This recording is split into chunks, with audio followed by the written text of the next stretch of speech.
Baik, bismillahirrahmanirrahim. Assalamualaikum warahmatullahi wabarakatuh. Waalaikumsalam warahmatullahi wabarakatuh. Alhamdulillahilladzi arsala rasulahu bil huda wa dinil haqq liyuzhirahu 'ala dini kulli walau karihal musyrikun. Asyhadu an la ilaha illallah wahdahu la syarikalah wa asyhadu anna Muhammadan abduhu wa rasuluh. Allahumma shalli wa sallim wa barik ala Muhammadin wa ala alihi wa sahbihi ajmain, amma ba'd. Ikhwan fillah, para asatidz yang Allah muliakan, alhamdulillah pada malam hari ini kita bisa berkumpul untuk mengkaji satu kitab yang dibawakan oleh Syekhul Islam Ibnu Taimiyah rahimahullah, ya, nanti mengenai kitab Asyasah Asyariah fil Islahi Ar-Ra'i wa Ar-Ra'iyah. Nanti akan dibawakan oleh Ustadz Abu Zaki. Namun sebelumnya kami menginformasikan bahwa mungkin para asatidz mempunyai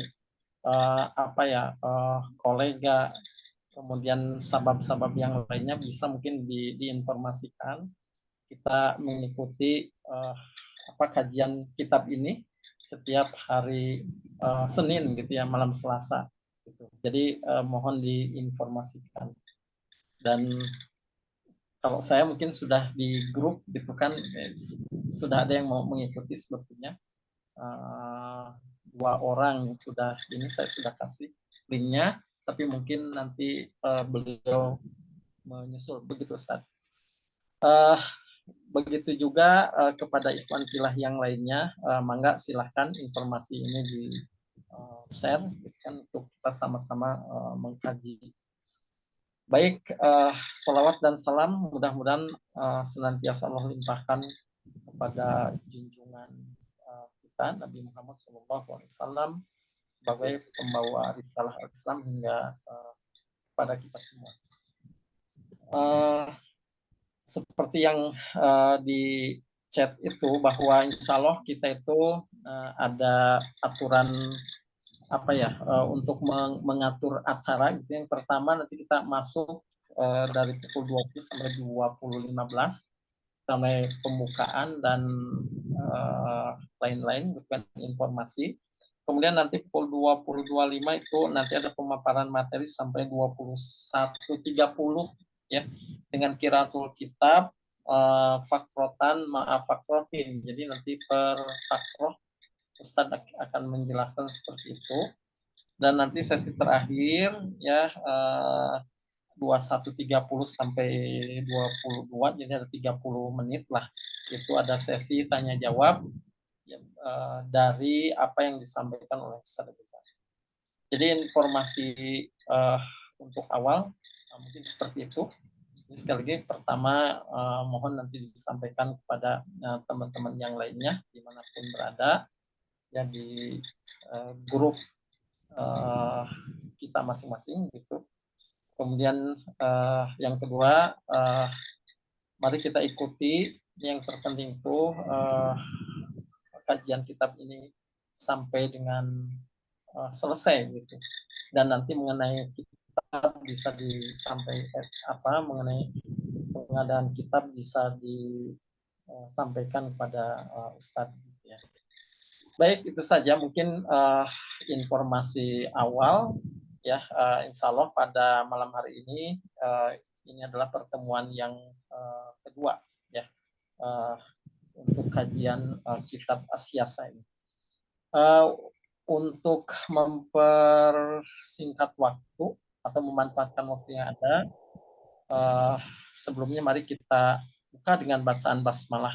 Bismillahirrahmanirrahim. Dan selanjutnya kami persilahkan kepada Ustadz Abu Zaki untuk menyampaikan materinya, Ustadz. Tafadhol, Ustadz. Baik, syukur Ustadzil Fadil, Ustadz Aib Saifullah. Suara terdengar tidak, Ustadz? Jelas, Ustadz. Baik, kita lanjut ya. Bismillahirrahmanirrahim. Assalamualaikum warahmatullahi wabarakatuh. Waalaikumsalam warahmatullahi wabarakatuh. Alhamdulillahilladzi bi ni'matihi tatimmus shalihat. Alhamdulillahil alimil waris al-hakimil ba'is. Wassalatu wassalamu ala khairil khalaiq nabiyyina Muhammadin alladzi ja'a bi afdalit tara'iq wa huda li akwamil manahij. Asyhadu an la ilaha illallah wahdahu la syarikalah wa asyhadu anna Muhammadan abduhu wa rasuluhu la nabiyya wa la rasula ba'dah. Allahumma salli wa sallim wa barik ala nabiyyina Muhammadin wa ala alihi wa ashabihi wa man tabi'ahum bi ihsanin ila yaumiddin. Ibadallah, usikum wa iyaya bitaqwallah faqad fazal muttaqun, amma ba'du. Ashabal fadilah, asatid wal ustadat rahimani wa rahimakumullah. Alhamdulillah wa syukurillah atas izin Allah Subhanahu wa taala, pada kesempatan malam hari ini insyaallah kita akan secara rutin menggulirkan ngaji kitab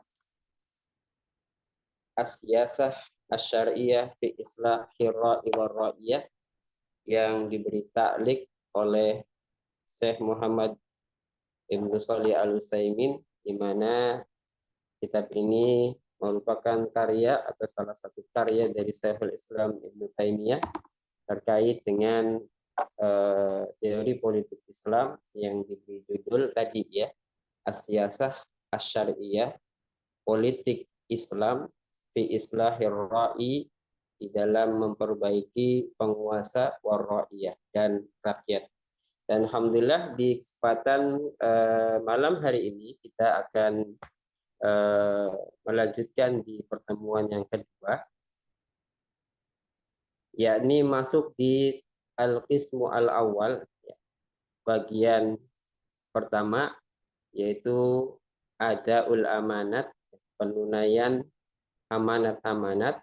Namun sebelumnya mari kita untaikan semoga sholawat beserta salam senantiasa tercurah kepada baginda Rasulullah Muhammad Sallallahu Alaihi Wasallam, teruntuk istri-istrinya, ahli bait, para sahabat, dan mudah-mudahan terlimpah pula untuk kita selaku umat beliau yang insyaallah kita bersama-sama secara berjamaah mendakwahkan, mempelajari dan berupaya menegakkan sunnah Rasulullah Sallallahu Alaihi Wasallam di bawah institusi yang dicontohkan, ya dianjurkan oleh beliau dan diterapkan oleh para sahabatnya. Hadirin rahimani wa rahimakumullah, sebelum kita masuk ke bahasan kisim yang pertama atau bagian pertama, yaitu adaul amanat, saya ingin flashback kembali untuk menyambungkan kajian di kesempatan pertemuan yang kedua ini dengan mengambil beberapa entry point yang sudah kita kaji di pertemuan yang pertama, bahwa Syekhul Islam Ibnu Taimiyah ketika menulis kitab ini, yaitu As-Siyasah Asy-Syar'iyyah fi Islahir Ra'i war Ra'iyah, ini terilhami dari firman Allah Subhanahu wa taala, ya, yaitu di dalam surat An-Nisa ayat 58, ya, berkenaan dengan penunaian amanat. Nah, ini berbicara tentang ikhtiar untuk mencari pemimpin dan pejabat di bawahnya. Kemudian ayat berikutnya, ayat 59, ini membicarakan tentang bagaimana orang-orang yang dipimpin oleh seorang pemimpin itu senantiasa mentaati pemimpinnya dalam perkara-perkara yang ma'ruf dan menunaikan hak-haknya sebagai orang yang dipimpin kepada pemimpin. Tentu pijakannya sangat luas, sehingga kemudian dari dua ayat ini, ya, Syekhul Islam Ibnu Taimiyah membuat landscape kajian di dalamnya, bahwa ayat yang pertama, yakni ayat An-Nisa ayat 58, ini kita akan bahas secara lebih luas, yaitu pada al-qismu al-awwal, atau bagian pertama berkaitan dengan adaul amanati. Ya, adaul amanati atau penunaian amanat. Nah, dalam persoalan ini terbagi menjadi dua bab. Ya. Bab yang pertama adalah al-wilayah. Bab yang berkaitan dengan kekuasaan, ya. Kemudian terbagi dalam 4 pasal. Pasal yang pertama adalah tauliyatul aslah. Jadi mencari atau katakanlah kepemimpinan yang mengarahkan kehidupan yang lebih baik. Kemudian pasal yang kedua, ikhtiyarul amsali fal amsal, mencari hakikat seorang pemimpin. Kemudian pasal yang ketiga, qillatu ijtima'il amanati wal quwwati finnas.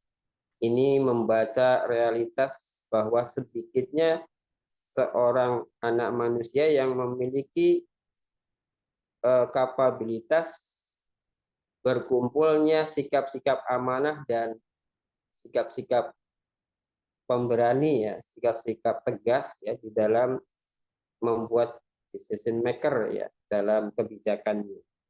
Nanti juga ada bahasan mengenai kondisi-kondisi seperti itu. Kemudian pasal yang keempat adalah ma'rifatul aslahi wa kaifiyatu tamamiha. Paradigma sebuah perbaikan dan bagaimana tata cara menyempurnakannya. Ya, perbaikan dalam masyarakat dan tata cara bagaimana menyempurnakan.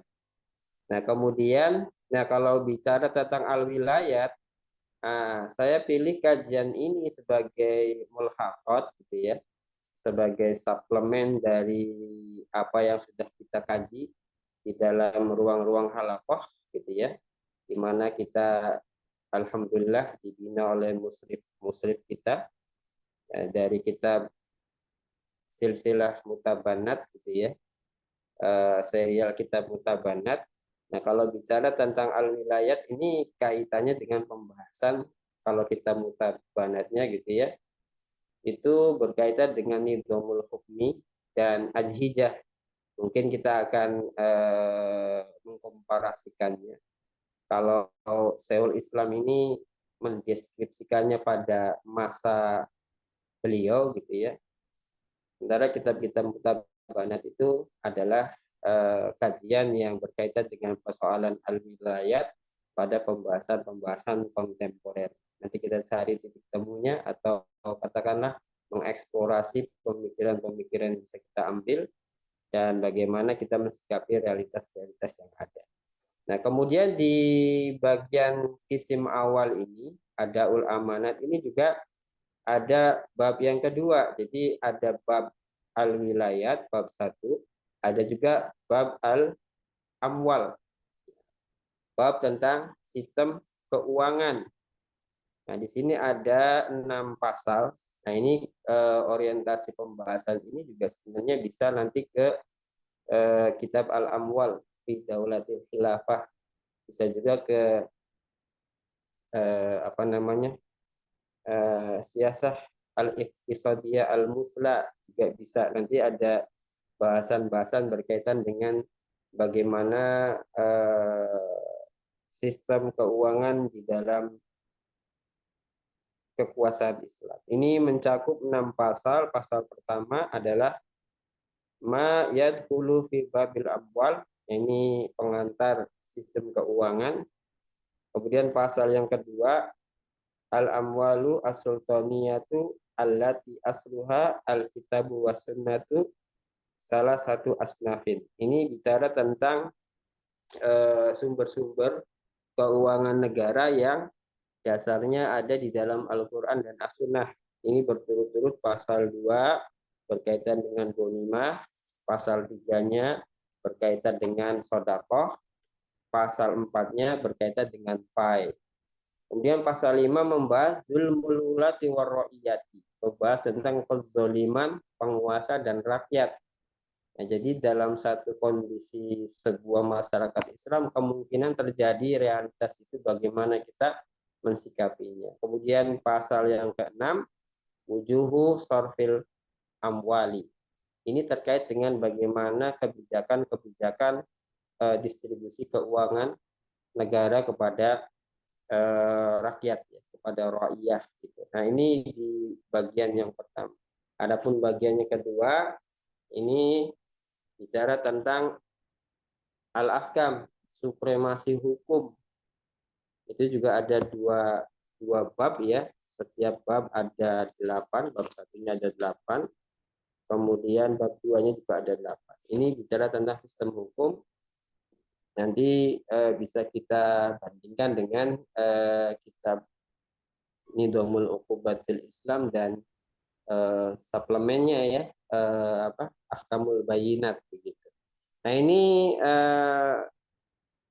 abstraksi yang bisa kita paparkan di awal, bahwa kita nanti insya Allah mudah-mudahan diberikan kemudahan untuk bisa melewati halaman demi halaman dalam ngaji kitab As-Siyasah Asy-Syar'iyyah fi Islahi Ar-Ra'i wa Ra'iyah di setiap malam Selasa ya, pukul 20 sampai dengan pukul 22. Tadi Roisul Jalasah sudah menyampaikan bahwa ya boleh silahkan nanti disampaikan kepada rekan-rekan yang lain yang kebetulan malam hari ini tidak ada kegiatan mengisi halaqah atau yang lainnya untuk bisa bergabung, atau bisa juga diasistensikan ke para ummahat ya, istri-istri untuk juga bisa bergabung. Mudah-mudahan Allah Subhanahu wa taala memberikan banyak kebaikan-kebaikan dari apa yang sudah kita upayakan.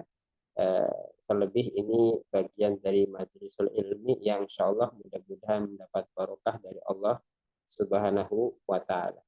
Baik, langsung saja kita masuk ke al-babu al-awwalu al-wilayatu, bab tentang wilayat, bab tentang kekuasaan, dan kita akan masuk pada al-faslu al-awwal, pasal yang pertama, yaitu tauliyatul aslahi, ya, kepemimpinan yang mendatangkan kemaslahatan bagi masyarakat. Nah, apa dan bagaimana keadaan atau kondisi berkaitan dengan kepemimpinan yang dapat menghantarkan kemaslahatan ke masyarakat, maka kita akan kaji beberapa apa yang disampaikan oleh Syekhul Islam Ibnu Taimiyah sebagai berikut. Bagi yang sudah punya kitabnya, bisa dibuka halaman 21. Itu insya Allah spasinya cukup bagus ya, jadi bisa ditanbih nanti, bisa dioret-oret gitu ya. Bisa dioret-oret untuk apakah itu diharokati atau katakanlah diberi titik tekat untuk dipelajari kembali dan seterusnya. Qala Syekhul Islam Ibnu Taimiyah rahimahullahu taala. Syekhul Islam Ibnu Taimiyah berkata, amma adaul amanati fa fihi nau'an. Ya. Adapun penunaian amanah-amanah, maka di dalamnya ada dua macam. Ya. Ahaduhuma, yang pertama, al-wilayatu. Boleh baca al-wilayat, boleh baca al-walayat, ya. Yang pertama adalah al-wilayatu. Ya, al-wilayatu adalah kekuasaan yang mengatur wilayah-wilayah publik. Ya. Wa huwa kana sababan nuzuli hadhil ayati. Ya. Model amanah yang pertama ini adalah yang menjadi sebab turunnya ayat ini. Tadi di muka saya sebutkan bahwa Syekhul Islam Ibnu Taimiyah menulis kitab ini ya diilhami dari dua ayat di dalam Al-Qur'an, yaitu surat An-Nisa ayat 58 dan An-Nisa ayat 59. Nah, al-wilayah di sini ya. Kata Syekhul Islam Ibnu Taimiyah ini menjadi sebab turunnya surat An-Nisa ayat 58 di mana ya kalau kita lihat ya tafsir dari ayat ini, tadi saya coba buka Mukhtasar Tafsir Ibnu Katsir yang diringkas oleh Dr. Muhammad Nasib Ar-Rifai, ya, ulama Syam, yang diberi judul Taisir Aliyul Qadir li ikhtisari Tafsir Ibnu Katsir, gitu ya. Ketika membahas ayat ini, yaitu An-Nisa ayat 58, memang ini berkaitan dengan peristiwa Fathu Mekah, begitu ya. Karena itu di sini Syekhul Islam Ibnu Taimiyah menyebutkan fa inna nabiyya, maka sesungguhnya Nabi Shallallahu alaihi wasallam lama fataha Makkah, tatkala ya Fathu Mekah, ya memfutuhkan kota Mekah, wa tasallama mafatihal Ka'bati min Bani Syaibata, dan beliau kemudian mengambil ya mafatihal Ka'bati, pintu-pintu Ka'bah, maaf, kunci-kunci Ka'bah, ya, min Bani Syaibata, dari Bani Syaibah. Jadi begini teman-teman, kalau kita lihat ya struktur sistem pemerintahan di Makkah atau ya di Makkah pra-Islam itu, sesungguhnya struktur pemerintahannya itu sangat sederhana sekali, begitu ya. Boleh dibilang bapak aparatur ya daripada sistem pemerintahan di Mekah pra-Islam itu adalah Qusay bin Kilab, ya.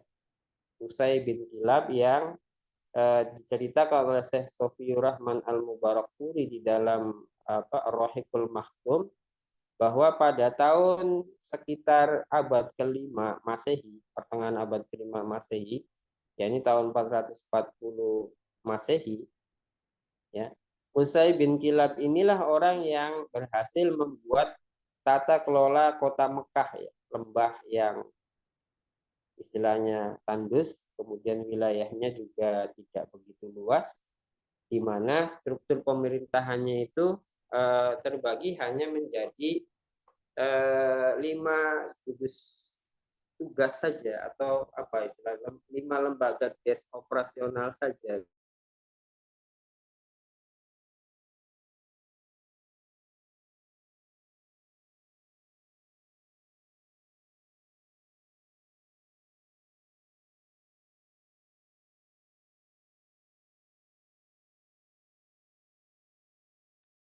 Halo? Halo Ustaz, terputus Ustaz. Suaranya tidak ada Ustaz.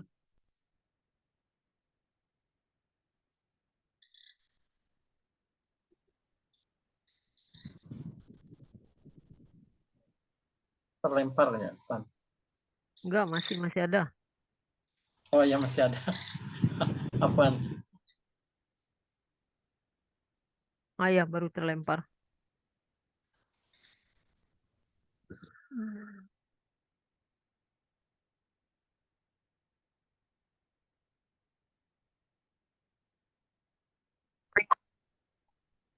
Ini sering keluar. Hmm. Keluar ini kenapa? Baik, saya ulangi teman-teman ya, bahwa bapak atau kakek Rasulullah yang bernama Qusay bin Kilab ini, ya, lah yang berhasil membuat tata sistem pemerintahan di Mekah qobla Islam, yang mana hanya membuat hanya lima gugus tugas saja, gugus tugas pengaturan, gitu ya. Tadi pertama ya membuat sebuah lembaga untuk menyelesaikan persoalan-persoalan masyarakatnya yang diberi nama Darun Nadwah. Dari sinilah kemudian persoalan-persoalan itu dimusyawarahkan, kemudian pemegang bendera perang, perang tidak perang ini apa kata Qusay bin Kilab, kemudian menguasai Ka'bah, di mana pintu Ka'bah dibuka atau tidak kecuali atas izin Qusay bin Kilab. Kemudian penjamuan dari para pelancong yang melaksanakan ibadah haji dengan pemberian minum, kemudian menyediakan untuk makanan dan menjamu tamu haji. Jadi hanya 5 item ini yang menjadi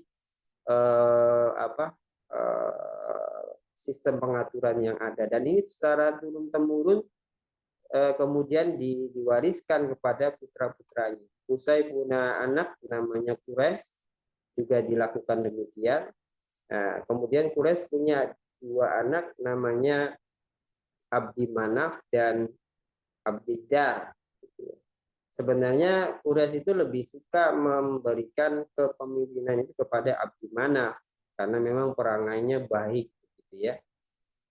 Tapi kemudian Abdiddar ini meminta kepada bapaknya Quraisy untuk mengambil atau katakanlah mendominasi dari tugas pokok yang 5 tadi. Ya. Walaupun pada akhirnya kemudian berbagi tugas untuk mengelola wilayah-wilayah yang 5 tadi. Nah, kemudian Abdi Manaf meninggal, Abdiddar meninggal, kemudian yang tersisa anak-anak mereka, dan anak-anak mereka lah yang bersaing untuk mendapatkan tugas-tugas dari wilayah-wilayah yang 5. Meskipun pada akhirnya kemudian ada tugas-tugas yang lain seperti misalnya mengatur kurban dan seterusnya, begitu. Ala kulihal wilayah-wilayah yang ada dari saat itu tetap ya turun temurun dipegang oleh bani-bani yang sudah ditentukan berdasarkan kesepakatan. Kembali ke dalam fakroh ini, termasuk di dalamnya adalah pemegang kunci dari pintu-pintu Ka'bah, yaitu diberikan kepada Bani Syaibah. Nah, pemegang kuncinya itu adalah di dalam tafsir itu disebutkan namanya Utsman bin Tolhah bin Abi Tolhah. Itu dia yang memegang kunci pintu Ka'bah. Kembali ke sini, lamma fataha Makkah wa tasallama mafatihal Ka'bati min Bani Syaibata, ya tatkala Fathu Mekah, gitu ya. Rasul ya tasalam itu bisa maknanya mengambil, bisa juga menyerahkan. Ya. Kalau redaksinya seperti ini sebenarnya lebih tepat menyerahkan. Karena Rasul tidak mengambil apa yang sudah ditentukan sebelumnya, walaupun secara gitu ya, Rasul itu kan pemenang, entitas pemenang. Biasanya kalau entitas pemenang itu dia akan menjadi orang yang harta-harta yang ada pada daerah yang dikalahkannya itu kan menjadi ghanimah, kan begitu.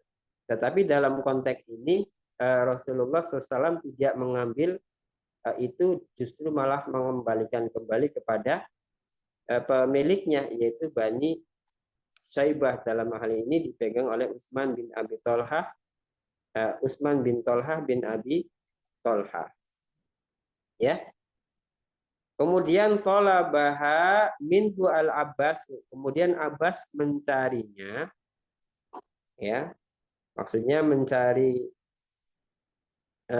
Nabi Shallallahu alaihi wasallam berkaitan dengan kunci-kunci Ka'bah itu apa? Liyajma'alahu, untuk mengumpulkan untuknya baina siqayatil haji wa sidanatil baiti. Jadi untuk memberikan kepadanya tugas-tugas yang tadi berkaitan dengan siqayatil haji, pemberian air, pengaturan pemberian air minum ya kepada jamaah haji, ya, wa sidanatil baiti, dan pengaturan Ka'bah. Ya kan, Ka'bah itu kiswahnya sekian kali diganti atau dibersihkan dan seterusnya. Ya gitu ya. Kemudian fa'anzalallahu hadhil ayati, kemudian Allah menurunkan ayat ini, yaitu An-Nisa ayat 58, ya, bidaf'i, dengan menyerahkan mafatihil ka'bati ila bani Syaibata, dengan menyerahkan pintu-pintu Ka'bah ya ila kepada Bani Saibata, kepada Bani Saibah. Jadi kan setelah Fathu Mekah kemudian Rasul berpidato kan. Pada saat berpidato itu tadi ya, segala harta-harta yang ada di dalam Mekah kemudian diambil oleh prajurit Nabi.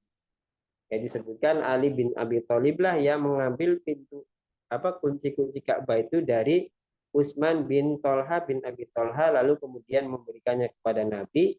Nabi kemudian memberikannya lagi kepada pemiliknya, yaitu Utsman bin Tolha bin Abi Tolha. Itu ikhwal dari ayat tadi, ya, ikhwal dari ayat innallaha ya'murukum an tu'addul amanati ila ahliha. Sesungguhnya Allah memerintahkan kalian untuk menunaikan amanat-amanat kepada ahlinya. Jadi orang-orang yang sebelumnya sudah disepakati untuk memegang jabatan administratif tertentu, ya ketika mereka dikalahkan, ya pada akhirnya juga tidak secara otomatis mereka dieliminasi begitu. Karena persoalannya itu ada pada persoalan sifatnya administratif. Yang diubah itu paradigma daripada pengaturan tata kelola Ka'bah, Baitullah dan seterusnya. Di mana awalnya kan kalau tawaf itu ada yang telanjang, kemudian di sekitaran Ka'bah itu memotong hewan di depan patung dan seterusnya, yang kayak gitu kan sudah sudah dirusak, ya sudah ditumbangkan ya ketika Fathu Mekah. Dan hampir seluruh kota Mekah ya masuk Islam, baik pada awalnya dengan ketidaksenangan ataupun dengan keriduan, sehingga secara administratif gitu ya, jabatan pemegang pintu Ka'bah itu tetap tidak kemudian dirampas. Ini juga menunjukkan bahwa ketika sistem Islam nanti berdiri itu sesungguhnya jabatan-jabatan administratif itu tidak akan lepas dari pemilik lama gitu. Misalnya Jenderal Angkatan Darat ya tetap menjadi Jenderal Angkatan Darat, jadi tidak serta-merta kemudian yang berubah hanya paradigmanya, yang tadinya hanya menjaga wilayah teritorial, yaitu sekarang menjaga seluruh kaum muslimin dan seterusnya, gitu ya. Nah, dari realitas ini, ya, kemudian Syekhul Islam Ibnu Taimiyah ya melanjutkan fayajibu ala waliyil amri, maka wajib bagi waliyil amri, ya, orang yang diberikan urusan, penguasa kaum muslimin. Saya katakan semua diksi yang ada di sini adalah diksi-diksi terma-terma di dalam sistem Islam. Artinya ketika kita bahas kitab ini, kita sedang membahas sistem Islam, bukan sistem pseudo, gabungan antara sistem Islam dengan sistem sekuler, atau sistem sekuler yang diislamisasi. Enggak, kita bicara dalam konteks sistem Islam. Jadi waliul amri yang dimaksud jelas urusannya adalah kepemimpinan kaum muslimin. Kalau mau sebut ya khalifah kaum muslimin atau amirul mukminin atau imamil a'dham atau yang semaknanya begitu ya. Jadi konteksnya dalam sistem Islam, bukan yang lain. Karena memang Syekhul Islam Ibnu Taimiyah itu ada dan menulis kitab ini pada sistem yang Islam. Walaupun memang ada kelemahan-kelemahan di dalamnya. Kan bersamaan dengan eranya Ibnu Taimiyah itu Baghdad diserang Tatar kan gitu. Nah, gitu ya. Tapi sistemnya masih sistem yang Islam, yaitu sistem kekhilafaan. Walaupun kemudian ada kelemahan-kelemahan dari aspek haibah. Makanya tadi di sini juga ada bahasan tentang di pasal yang ke berapa, ketiga itu ya, ada qillatul ijtima'i al amanati wal quwwati finnas. Sedikitnya manusia memiliki dua kompetensi, yaitu amanah dan orang-orang yang pemberani itu sedikit. Itu zamannya Ibnu Taimiyah. Di zaman kita tentu akan lebih banyak. Tinggal bagaimana kemudian kita menyiapkan orang-orang itu, dan tentu kita harus memulai dari kita sendiri, teman-temannya, karena barangkali sedikit aktivis muslim yang melek politik atau katakanlah concern ya dalam memperjuangkan politik Islam dan berbagai analisis di dalamnya, yang alhamdulillah kita telah bergabung di dalam. Baik, fayajibu ala waliil amri, wajib bagi waliul amri, pemimpin kaum muslimin, an yuwalliya ala kulli amali minal a'malil muslimina, ya, untuk mengangkat atas setiap amal yang dilaksanakan oleh kaum muslimin, aslaha man yajiduhu lidzalikal amal, kepada orang yang lebih solih, berhak, ya, man yajiduhu lidzalikal amal, ketika ia mampu melihat, artinya orangnya ada untuk melaksanakan amaliyah. Jadi tauliyah itu tidak mudah sekali diberikan kepada orang-orang yang memang tidak memiliki kompetensi. Ini bahaya kalau urusannya wilayah ammah, itu bahaya. Ya, kalau urusannya wilayah ammah, wilayah umum, itu bahaya. Kenapa? Karena dampaknya itu tidak hanya untuk individu, tapi untuk keseluruhan masyarakat. Makanya mengangkat pejabat, ya, mengangkat bawahan di daerah itu bagi seorang pemimpin, bagi waliul amri itu tidak boleh dengan misalnya melalui titipan, ya, seperti gaya oligarki, atau tidak boleh juga melalui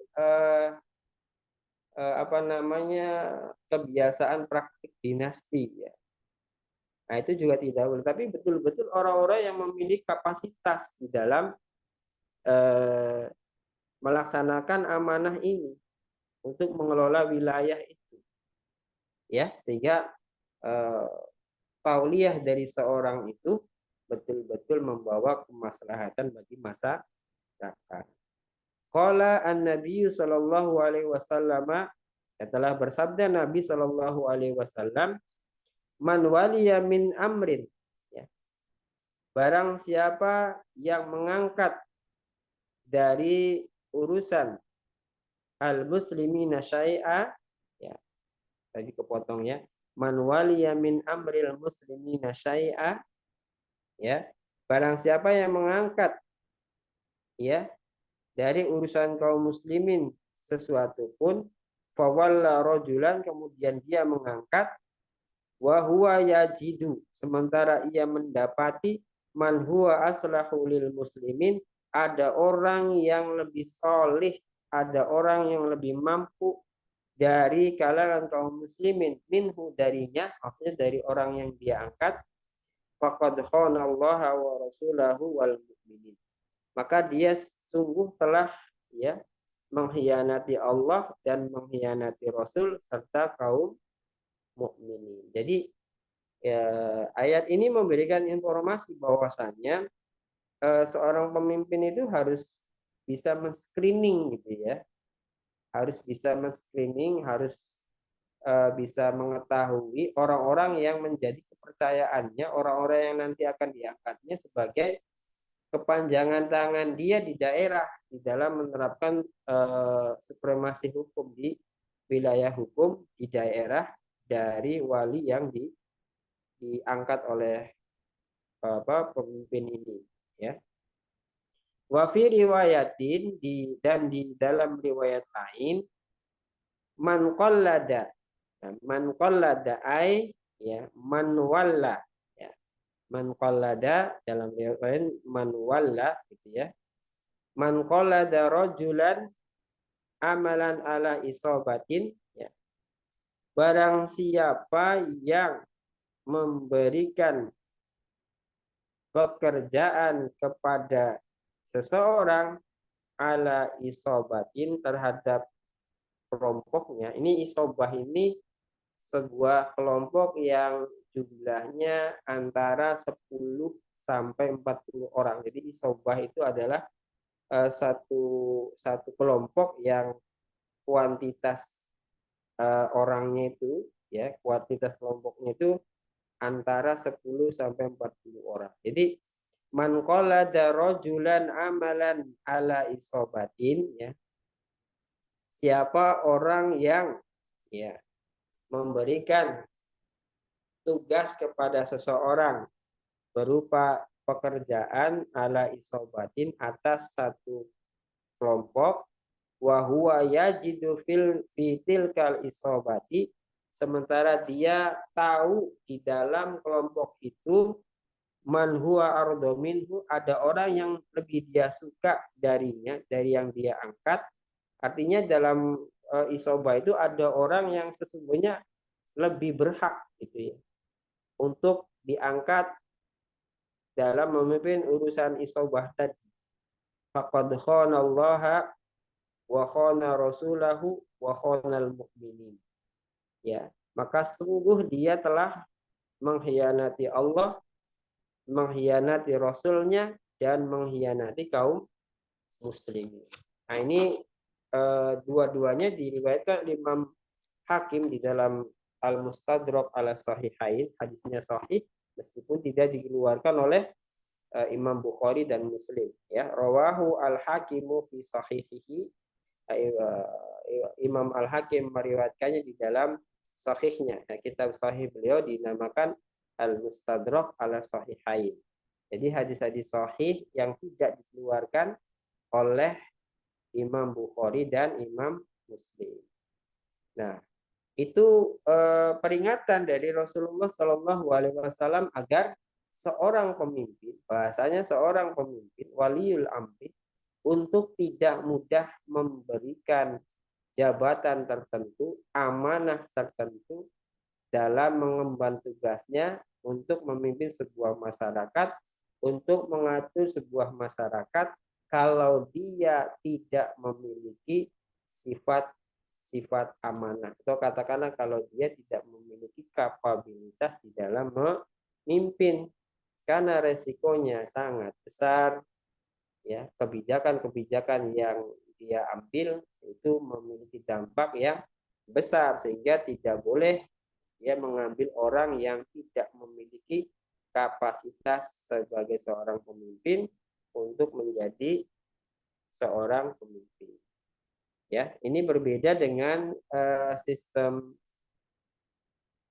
Aristoteles, ya, sistem demokrasi yang setiap orang boleh, ya, menjadi atau mendapuk diri gitu, ya, bermodalkan misalnya baliho gitu, ya, bermodalkan bagi-bagi sembako gitu, ya, ya, sebagai sarana untuk melejitkan elektabilitas yang pada akhirnya harapannya itu, ya, meminta sebuah jabatan kekuasaan. Nah, di dalam Islam, ya, justru pemimpinnya yang diingatkan nih, bagaimana kemudian dia harus berhati-hati untuk mengangkat pejabat-pejabat di bawahnya, bahkan pejabat-pejabat yang sifatnya administratif pun juga harus betul-betul diperhatikan, ya. Bagaimana kemudian pemimpin ini memiliki katakanlah screening yang tepat agar dia memang layak untuk diangkat menjadi seorang pemimpin. Nah, tidak hanya hadis dari Nabi Shallallahu Alaihi Wasallam saja, hal yang serupa juga dikemukakan oleh Amirul Mukminin, ya, Umar ibn Khattab radhiyallahu anhu kepada anaknya. Ini mewanti-wanti gitu, ya, karena khawatirnya ada persepsi yang salah, ya, yang kemudian nanti digunakan dalih untuk generasi yang datang berikutnya. Ya. Di sini disebutkan warawa ba'duhum, sebagian dari mereka, yakni para ulama kaum muslimin, rawa, meriwayatkan annahu min qauli Umar li ibni Umar, ya, bahwasanya ya hal itu juga merupakan bagian dari apa yang dikatakan Umar kepada Ibnu Umar, yaitu Abdullah bin Umar, ya, ruwiya dzalika anhu, dan itu diriwayatkan darinya, yaitu dari Umar. Syekh Utsaimin itu memberikan komentar terhadap kalimat ini, yakni min qauli Umar li ibni Umar. Itu ada footnote atas satu gitu ya. Bahwasanya qala Syekh Utsaimin ka'annahu yuridu an yutayyiba qalbahu. Jadi seakan-akan Sayyidina Umar ini menginginkan untuk senantiasa membuat hatinya itu baik. Padahal ya di masa beliau sebagai seorang khalifah bisa saja jabatan wali, ya, jabatan gubernur itu diberikan kepada anaknya, dan anaknya tentu punya kapasitas untuk itu. Karena Ibnu Umar itu termasuk orang yang faqih, ya. Hadis beliau banyak riwayatkan. Ya, masih di halaman 23 Ustaz. Masih di halaman 23 ya. Gitu ya. Jadi ka'annahu yuridu an yutayyiba qalbahu. Jadi ungkapan ini kata Syekh Utsaimin seolah-olah beliau Umar radhiyallahu anhu ini menghendaki agar hatinya senantiasa baik.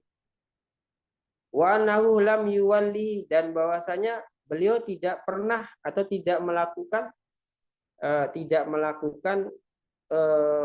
mengangkat Abdullah bin Umar sebagai walinya. Dan kita memang mendapati bahwa di masa Sayyidina Umar bin Khattab, ya, anak-anak beliau itu enggak ada yang jadi gubernur. Padahal tadi ya sosok Abdullah bin Umar itu ya salah satu mufassir di kalangan sahabat, salah satu ahli fikih, salah satu ahli hadis. Kurang apa beliau? Tetapi Umar tidak memposisikan anaknya untuk menjadi pejabat di bawahnya, atau katakanlah gubernur, ya, wali, ataupun bahkan umar, wali kota di kota tertentu gitu ya, atau bahkan qadhi yang memang spesifikasi beliau tidak gitu ya.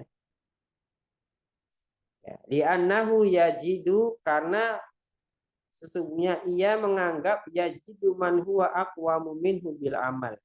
Ya, kata Sayyidina Umar, ya, sesungguhnya ia mendapati ada orang yang lebih aqwam, yang lebih hebat gitu ya dari Abdullah bin Umar bil amali, untuk melaksanakan amal ini, ya ini dalam urusan wilayah gitu ya.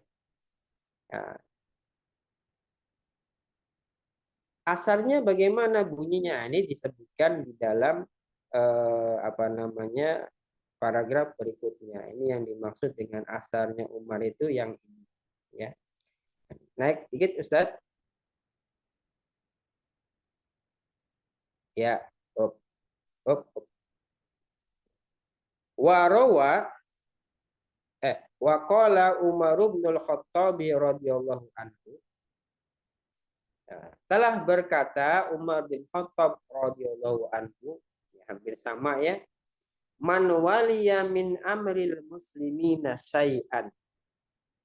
Maka siapa orang yang memberikan kekuasaan dari urusan kaum muslimin, ya, sesuatu pun, fawalla rajulan, kemudian dia mengangkat seseorang, lima wadatin, ya, untuk menyenangkan dirinya, au qarabatin bainahuma, atau karena kekerabatan dari keduanya, faqad khanallaha wa rasulahu wal muslimin, ya, maka sesungguhnya, ya, dia telah berkhianat kepada Allah Rasulnya dan kaum muslimin.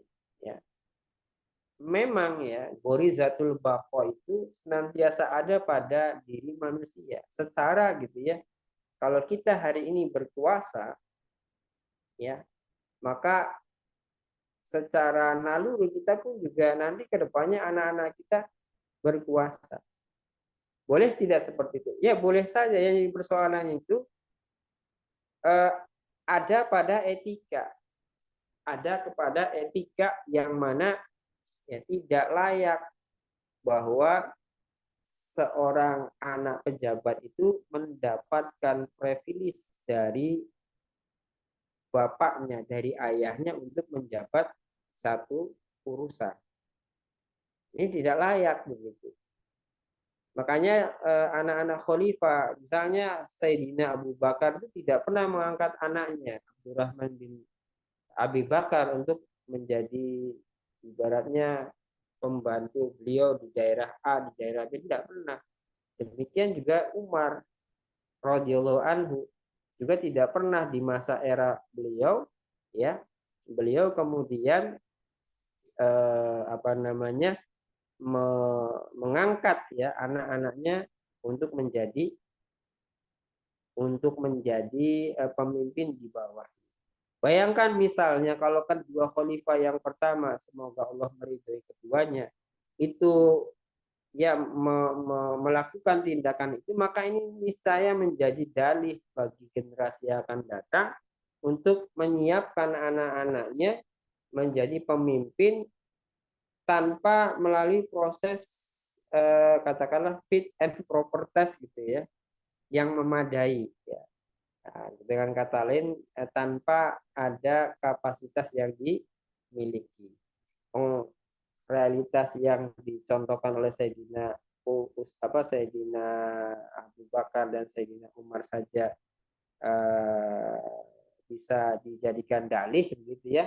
Misalnya ketika Sayyidina Muawiyah radhiyallahu anhu ya, ketika menyiapkan putranya Yazid bin Muawiyah. Jadi Sayyidina Muawiyah ini sebelum wafat memang mendatangi sahabat-sahabat senior di baru sahabat untuk meminta baiat begitu ya. Meminta baiat ya, kepada anaknya yang bernama Yazid. Datanglah beliau kepada Abdurrahman bin Abi Bakar, datanglah beliau kepada Abdullah bin Umar. Gitu ya. Beliau mendatangi keduanya seraya meminta baiat persetujuan bahwa nanti setelah Muawiyah wafat, itu nanti yang akan jadi khalifahnya adalah Yazid bin Muawiyah. Keduanya menolak. Kenapa? Karena ya tadi ya secara etika itu tidak beretika, kemudian secara kapabilitas ya belum juga terbukti begitu ya. Dan ini melanggar asas-asas kepemimpinan, di mana kepemimpinan itu harus didapati melalui proses birridho wal ikhtiyar, dengan keridoan dan upaya-upaya untuk mendapatkannya dengan cara-cara yang benar, bukan dengan ikrah wal ijbar, bukan dengan ketidaksukaan dan keterpaksaan karena ada ancaman pedang gitu.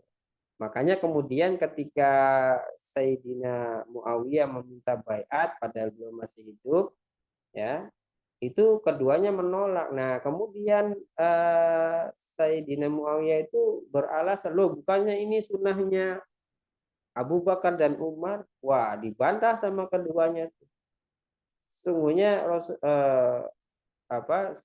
sesungguhnya Abu Bakar dan Umar itu tidak pernah mengangkat anak-anaknya menjadi seorang pemimpin. Yang Anda lakukan itu adalah Anda mengikuti sunnah Heraklius dan Maukokis, gitu ya. Artinya anaknya raja jadi raja. Gitu. Meskipun perbedaan antara khilafah pasca Khulafaur Rasyidin dengan negara monarki itu beda. Ya.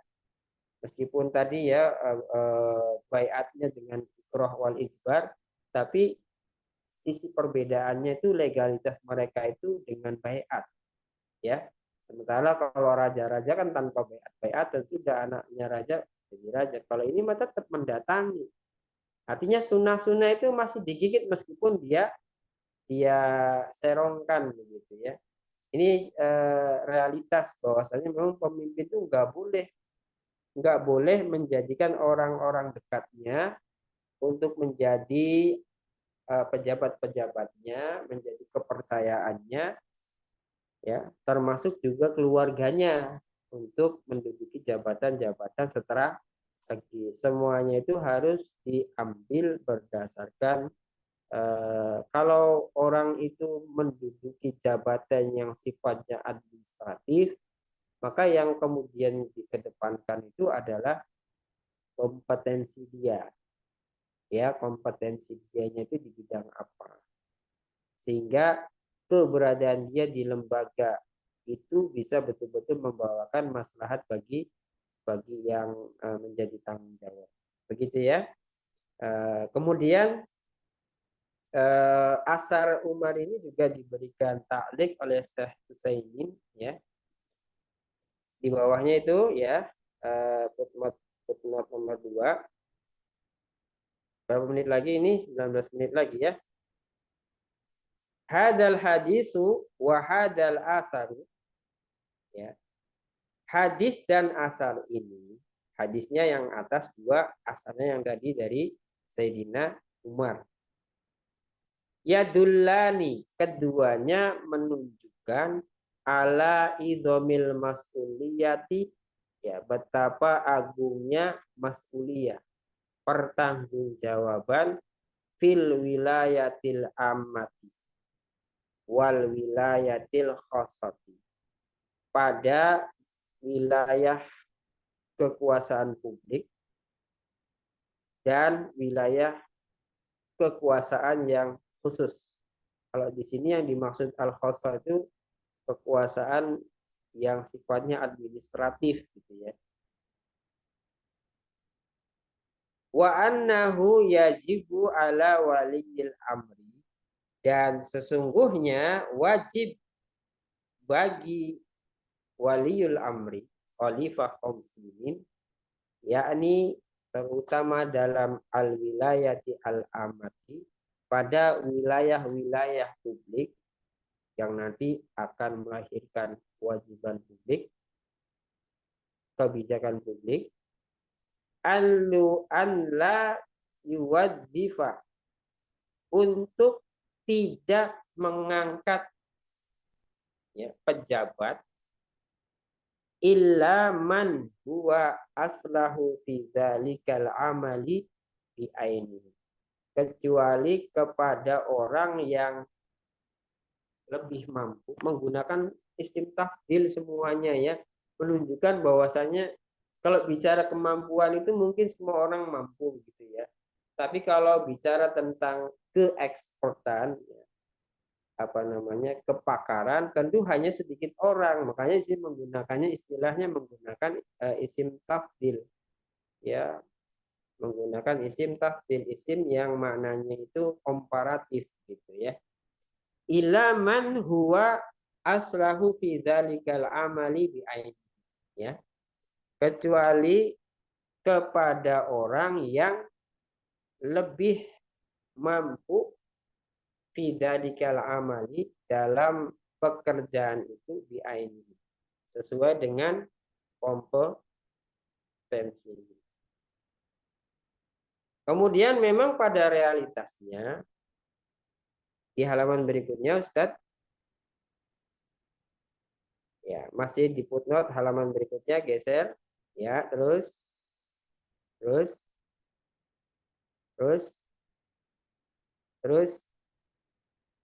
ya,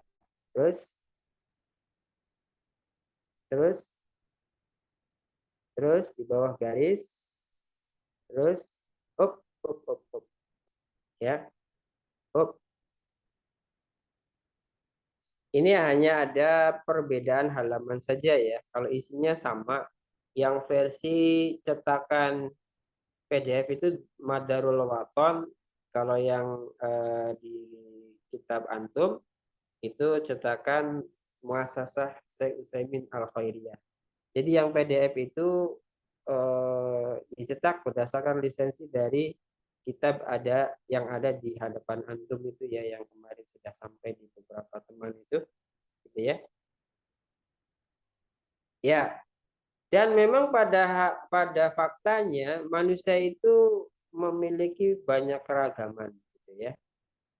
Wa qad yakunul insanu salihan fi hadal amali bi ainihi, ya,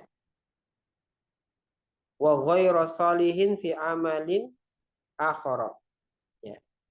Jadi manusia itu ada yang solih, ada yang benar di dalam mengerjakan amal sesuai dengan kompetensinya, dan juga ada yang kurang benar di dalam mengerjakan aktivitasnya pada aspek lain. Nah, jadi karena realitas ini itu ada pada setiap manusia, maka pemimpin itu fayajibu an yuwalli bi kulli amalin man huwa aslahu fihi, ya. Maka wajib bagi waliul amri untuk dia mengangkat pada setiap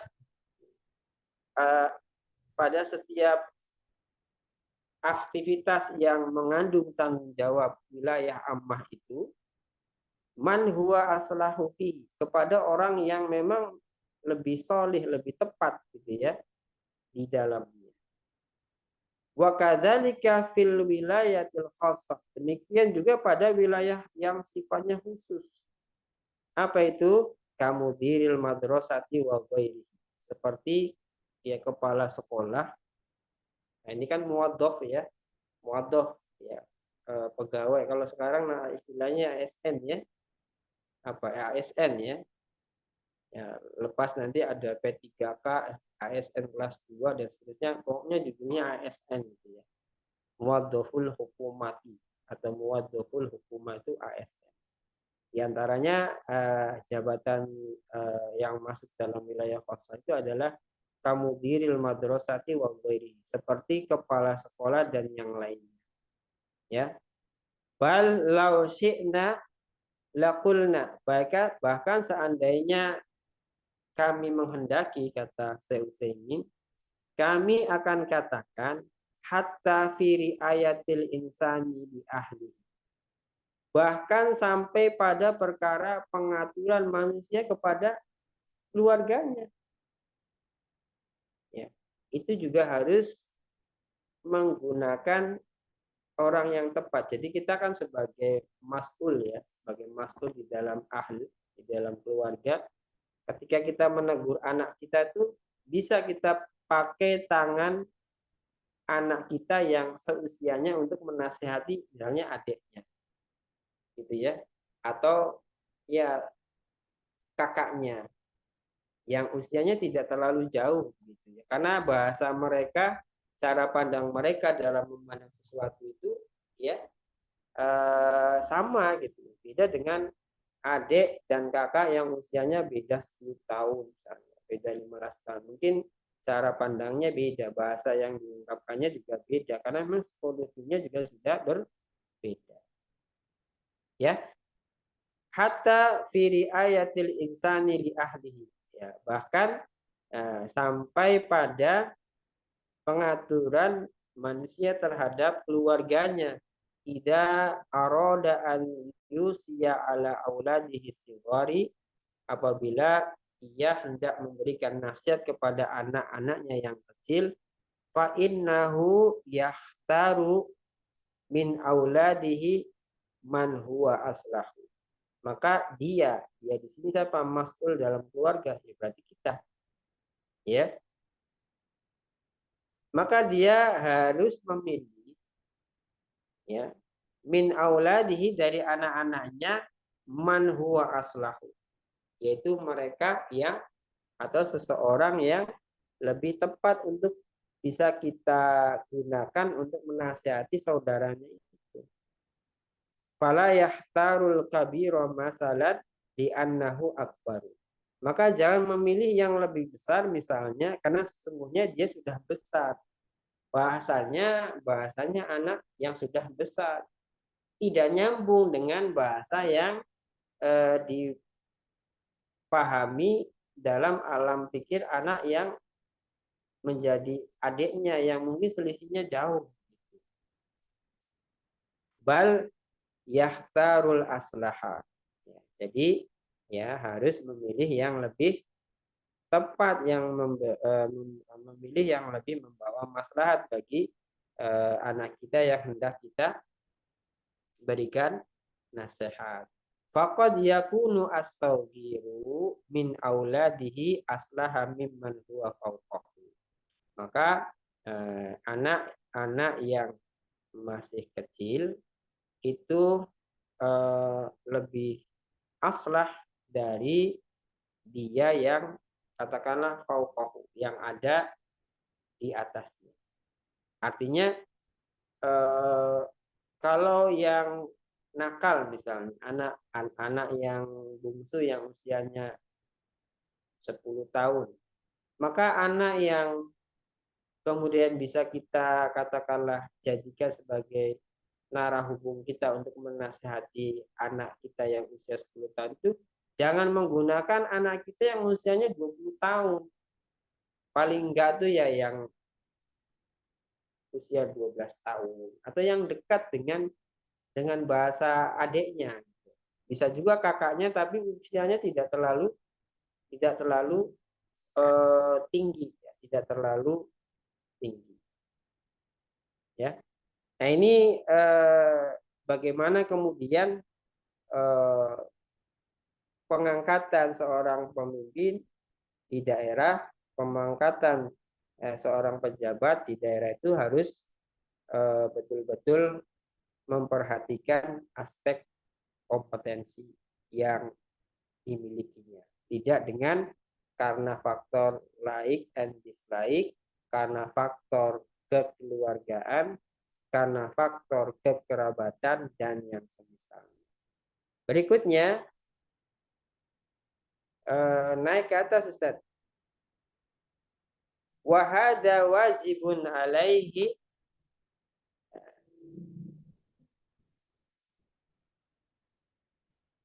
ya. Wahada wajibun alaihi, maka dan ini wajib atasnya, yaitu wajib atas waliul amri, fa yajibu alaihi al-bahsu, ya, sehingga ia wajib mengkaji. Ya, kalau dia pejabat karir ya dilihat karirnya kan begitu. Ya, kalau pejabat administratif gitu ya, maka dia dilihat karirnya. Misalnya ya, ini kalau kita bicara dari aspek manajerial dalam bahasan kekinian gitu ya. Kalau dia pejabat administratif, maka kita lihat karirnya, track recordnya, bagaimana dia bekerja dan seterusnya. Ya, kalau dia diangkat sebagai seorang hukam, maka nanti berlaku ya syarat-syarat yang dimiliki seorang pemimpin, yang dalam bahasa kita ada dua tuh ya. Syarat wajibnya adalah inqad, ya, kemudian syarat pelengkapnya adalah syarat afdoliyah. Kalau pemimpin wajib itu ada inqadnya. Ya. Tapi kalau kepemimpinan sifatnya administratif, ya bisa dilihat dari aspek-aspek yang lain. Ya, fayajibu alaihi al-bahsu anil mustahiqina lil wilayati. Maka wajib bagi waliul amri untuk mengkaji anil mustahiqina, ya, tentang orang-orang yang berhak. Yang mustahiq ini adalah orang-orang yang berhak lil wilayati, bagi orang yang akan diberi wilayah kebijakan, ya, min nuwabihi alal amsari, ya,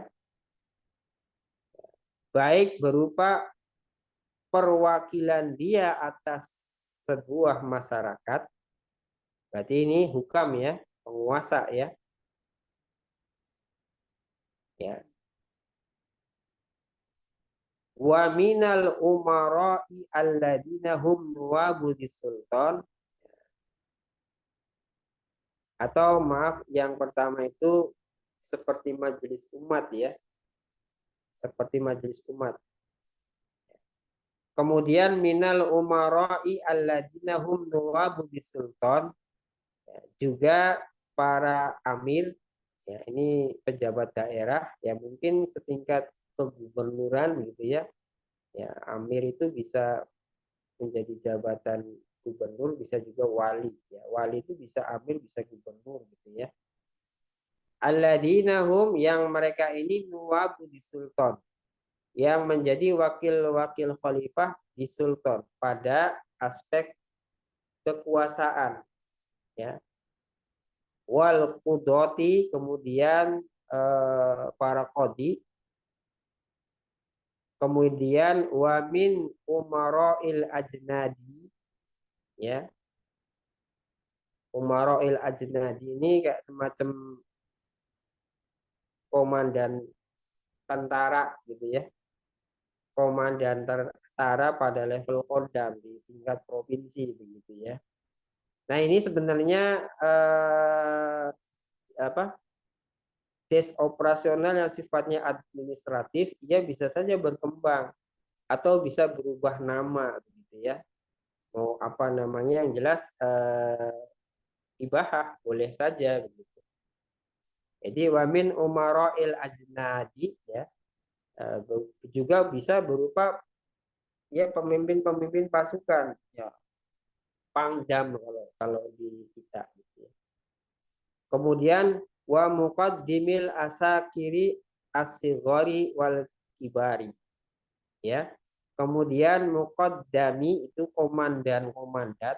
Berarti kalau tadi levelnya kodam ya, di bawah kodam itu di distrik ada namanya kodim. Itu yang dimaksud dengan muqaddimi asakir al-kibar ya. Ini terjemahan bebas ya. Kalau kita baca berdasarkan struktur kepemimpinan militer yang ada di Indonesia itu kan gitu. Di tingkat provinsi namanya Kodam, pimpinannya Pangdam. Ya. Kemudian di tingkat distrik ya, kabupaten kota itu namanya Kodim. Nah, pimpinannya Dandim. Kalau Pangdam itu Mayor Jenderal. Kalau Kodim, Dandim itu letkol ya, letnan kolonel. Kalau muqaddami asakiri sigor ya, kalau kita mau turunkan ke bawah ya berarti di level kecamatan ini gugusnya namanya koramil, komando rayon militer. Itu pimpinannya antara letu dan kapten. Kalau kecamatannya agak luas biasanya kapten. Kalau kecamatannya ini ya sedang, biasanya letu ya, letnan 1 ya. Kemudian wa wulatil amwali minal wuzara'i wal kuttabi wasyadina. Kemudian pemangku jabatan yang mengelola keuangan ya, baik berupa al-wuzara, para menteri, wal kuttabi ya, ini petugas. Kutab itu pencatat ya, petugas pencatatan, apa bahasanya gitu ya. Ya pokoknya yang bertugas untuk administrasi gitu ya, nyatet-nyatet apa gitu ya. Kemudian ya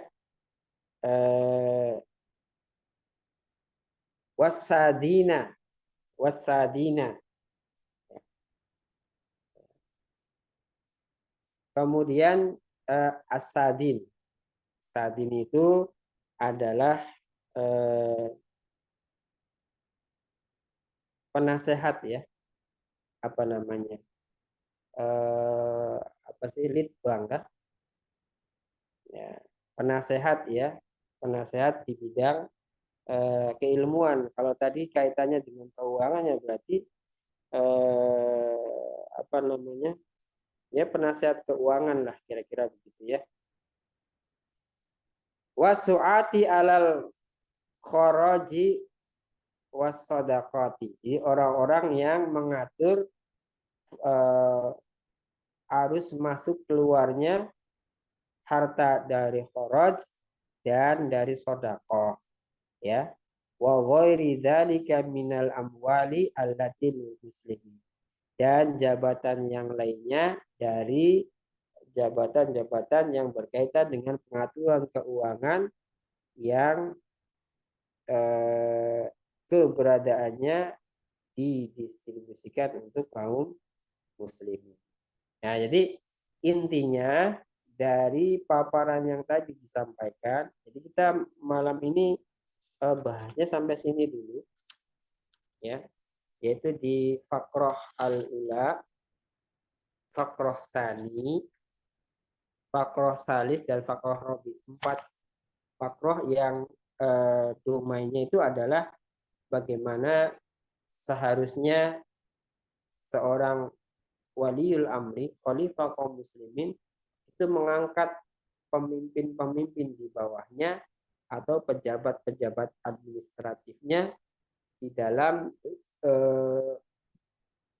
mendudukan keadaan mereka untuk membantu kegiatan kebijakan khalifah di daerahnya masing-masing agar apa namanya supremasi penerapan syariat Islam di semua level kehidupan, ekonomi ya, kemudian pendidikan, kemudian kesehatan dan seterusnya itu betul-betul bisa terlaksanakan dengan baik. Baik, itu materi kita. Jadi insya Allah kita baca di 4 fakroh saja.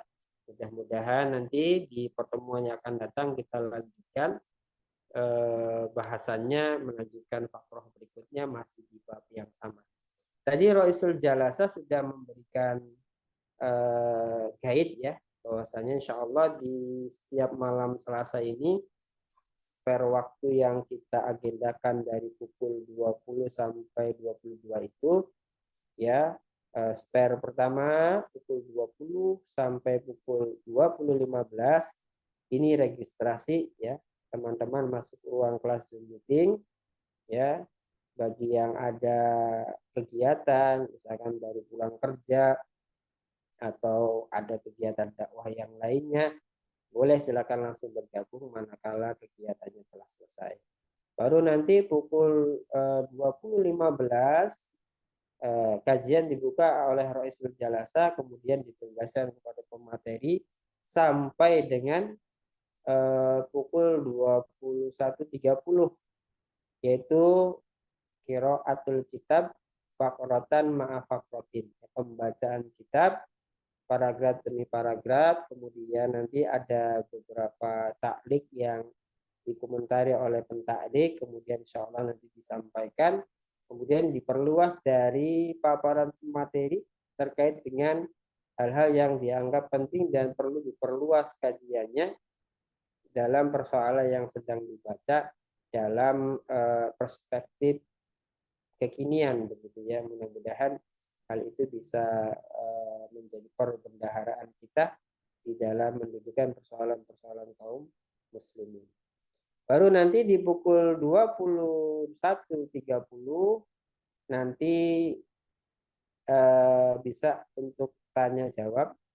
Hanya saja karena spare waktunya sedikit, maka jawaban itu atau pertanyaan itu dibatasi dalam 3 pertanyaan saja, 2 atau 3 pertanyaan saja, tentu dengan jawaban yang tidak fix, gitu ya. Jawaban saya tidak fix. Nanti manakala ada hal yang nanti perlu disempurnakan pada pertemuan berikutnya, nanti di setelah qiraatul kitab fakratan ma fakrotin itu kita singgung sedikit sambil menampung pertanyaan-pertanyaan yang lain. Demikian yang bisa disampaikan. Saya kembalikan kepada Roisul Jalasa. Mangga silahkan, barangkali ada yang perlu ditanyakan terkait dengan yang tadi sudah dibahas? Iya. Baik, terima kasih Ustadz Abu Zaki tadi sudah membahas, mengupas mengenai kitab ini. Dulu Ustaz. Oke, dia yang like. Barangkali dari para sampaikan, baik, ada yang ingin disampaikan mengenai apa yang tadi sudah dijelaskan oleh Ustadz Abu Zaki. Jadi yang nanti yang tidak ada kitabnya itu setiap kali pertemuan kita siapkan chatnya gitu, yang nanti bisa di di print, di coret dan dipelajari ya mengenai di pasal awal ini tadi itu sudah membahas mengenai amanah gitu ya. Jadi amanah bagi seorang pemimpin dan lain sebagainya. Tadi sudah dijelaskan lebih mendalam. Baik, para asatidz yang Allah muliakan, barangkali ada yang ingin disampaikan beberapa pertanyaan tadi sudah ada ya masuk dari Ustadz Husni ini. Saya bacakan ya Ustadz ya. Assalamualaikum warahmatullahi wabarakatuh. Izin bertanya dari Ustadz Husni tentang wilayah Amri. Ada bagian tentang Kodam, Kodim, Koramil, dan lain-lain. Apakah di wilayah kecil, misalnya Koramil punya pasukan-pasukan atau berapa peloton, seperti itu, Ustaz. Barangkali ini bisa dijelaskan. Ya, jadi ini intinya tafadhol, Ustaz. Ada kaidah begini, para asatidz rahimakumullah, terkait dengan jabatan-jabatan administratif ya, itu hukumnya ibadah. Jadi apa yang nampak pada jabatan administratif sekarang mungkin bisa dipakai pada masa yang akan datang gitu ya. Dikatakan bahwa al aslu fil idariyati al ibahatu. Jadi hukum asal hukum idariyah, hukum-hukum administratif itu ibah, boleh saja. Jabatan apapun termasuk simbol-simbol apapun gitu ya. Misalkan kalau sekarang simbol lalu lintas itu merah, kuning, hijau, ya kiranya masih pengen pakai itu juga nggak apa-apa. Tapi kalau mau pakai yang kalau berhenti warnanya pink misalnya, kalau khalifahnya menghendaki seperti itu, ya. Kalau jalan warnanya hitam misalnya, kalau siap-siap warnanya putih misalnya, ya nggak apa-apa juga kan. Itu bukan sifatnya tasri'i, bebas-bebas saja. Nah, terkait dengan jabatan-jabatan fungsional yang ada di dalam kemiliteran, di dalam askar gitu ya. Itu yang tadi saya sebutkan itu berdasarkan pengelompokan jabatan administrasi di Indonesia, dan Indonesia juga mengikuti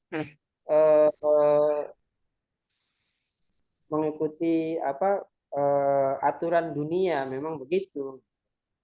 Sekarang itu begitu. Nah, kalau kita lihat dari aspek struktur tertingginya itu kan bahwa komandan tingginya itu kan Amirul Jihad gitu ya. Kalau sekarang mungkin Panglima gitu ya. Kemudian Panglima itu dia punya 3 matra. Ada Angkatan Darat, Angkatan Laut, Angkatan Udara. Cuman kalau di Indonesia itu pangkatnya sama. Ini kan berpotensi overliving gitu ya. Atau bisa jadi Panglima itu bisa dikudeta ya dengan pimpinan matra ya, sama-sama jenderal bintang 4-nya sih gitu ya. Ya sama-sama jenderal bintang 4-nya gitu ya. Panglima tentara jenderalnya bintang 4. Panglima kepala staf Angkatan Darat ya bintang 4. Kepala Staf Angkatan Laut ya bintang 4. Kepala Staf Angkatan Udara ya bintang 4. Ini kan kalau pangkatnya sama, ini bisa overlapping. Maka mungkin saja bisa diangkat menjadi bintang 5 untuk panglimanya. Misal gitu ya. Karena ini sekali lagi persoalan idariyah, bukan sifatnya tasri'i, jadi bebas-bebas saja. Gitu. Nah, di setiap askar kemiliteran, memang yang paling potensial itu adalah angkatan darat, sehingga pasukannya lebih banyak. Gitu ya. Maka nanti kemudian Kasat, Kepala Staf Angkatan Darat itu membuat gugus tugas ketentaraan yang dikhususkan untuk pasukan tempur untuk matra angkatan darat. Nah, itu biasanya di bawah kendali Kostrad, Komando Strategis Angkatan Darat, begitu ya. Komando Strategis Angkatan Darat. Nah, nanti pasukannya ini nanti dibagi beberapa divisi, ya. Kalau di Indonesia itu divisi satunya di Cilodong, gitu ya. Kemudian divisi 2-nya di Malang, divisi 3-nya kalau di dasar di Makassar. Cuma ada 3 divisi. Jadi Panglima Kostratnya bintang 3, Panglima divisi infanterinya itu bintang 2. Nah, ini bertanggung jawab kepada pasukan Kostrat, itu bertanggung jawab kepada Panglima Kostrat. Nah, kemudian di level kewilayahan ini Angkatan Darat juga membagi kesatuan tempur untuk menjaga wilayahnya masing-masing, yang kemudian dibuatlah komando daerah militer yang ada di tingkat provinsi. Ya, pimpinannya, panglimanya pangkatnya bintang 2, Mayor Jenderal, ya. Nah, Kodam itu nanti pasukannya dibagi dalam beberapa batalion. Ya, kalau infanteri, batalion infanteri, ya. Kalau tentara kan dari aspek kesatuannya macam-macam, ada infanteri, ada kavaleri, ada artileri medan, ada artileri pertahanan udara yang di Cirebon itu ya, ada seni dan seterusnya. Nah, di setiap Kodam itu setiap kesatuan ada, ya. 312 itu yang di mana? Di Majalengka gitu ya. Nah, itu pasukan Kodam itu. Pasukan Kodam, pasukan organik yang memang kalau ada pertempuran mereka yang maju duluan. Gitu. Jadi pasukan Kodam itu disebar di dalam beberapa beberapa batalion, dan untuk wilayah-wilayah buffer town itu dipimpin atau dihubungkan dengan resimen.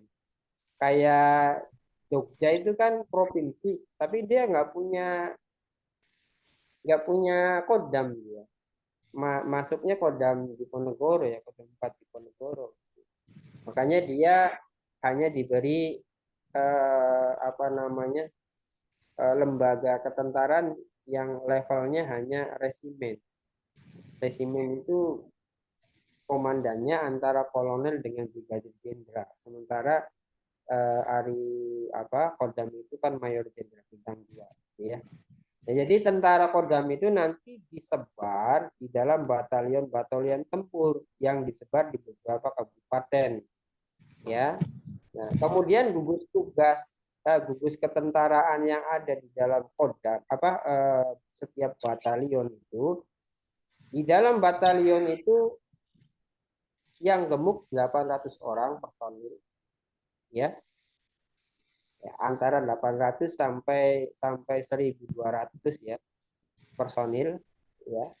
Yang kurus itu antara 600 sampai 700 personil. Nanti dibagi di dalam beberapa kompi, ada kompi senapan, kompi apa gitu ya. Nah, setiap kompi itu dipimpin oleh seorang danki, pangkatnya kapten, wadanyonnya mayor. Jadi danyon itu letnan kolonel, kemudian nanti ada gugus administrasi di bawahnya, ada detasemen markas dan seterusnya, itu mayor gitu sampai wadannya gitu ya. Kemudian di bawahnya itu ada danki, komandan kompi. Satu kompi itu pasukannya antara 400 sampai 500 personil ya. Kemudian di bawahnya kompi ada peleton. Peleton itu dipimpin oleh letnan 2 ya, letnan 2. Personilnya antara 100 sampai 150 personil. Kemudian di bawah peleton itu ada regu. Ya, kalau tidak salah regu dulu. Kalau saya tidak salah regu, yaitu personelnya antara 7 sampai 20 personel ya. Antara 7 sampai 20 personel. Ya. Pimpinannya kadang-kadang ada yang letnan 1, ada yang sersan mayor, dan biasanya macam-macam. Nah, itu gugus di batalion. Nah, adapun daerah garnison ya. Daerah garnison itu adalah lembaga ketentaraan di bawah Kodam seperti Kodim dan di bawahnya Koramil. Itu hanya tentara irreguler.